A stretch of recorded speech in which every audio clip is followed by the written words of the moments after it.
மெய்யினுள் ஓர் சரணாலயம் ஆனந்த மெய்ப்பொருளில் அருளியது. மெய்ஞ்ஞான தீர்க்கப் புலம்பல்.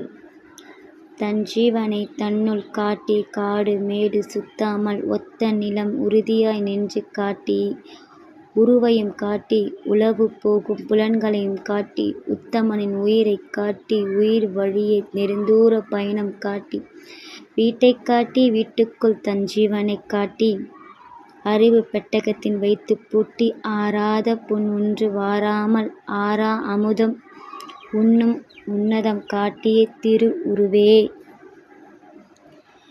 திரு மாசறு ஜோதியும் தேனுண்ட குழவிபோல் மாயவன் கூட்டில் மயங்கிக் கிடப்பேனோ என்றும் நினைத்து இறுக்கி ஒடுங்கி ஒடுக்கி ஞானச் சூளையில் நானறுத்து நாதனுடன் சமமாக வாழ வைக்க மாட்டாயோ அரசே.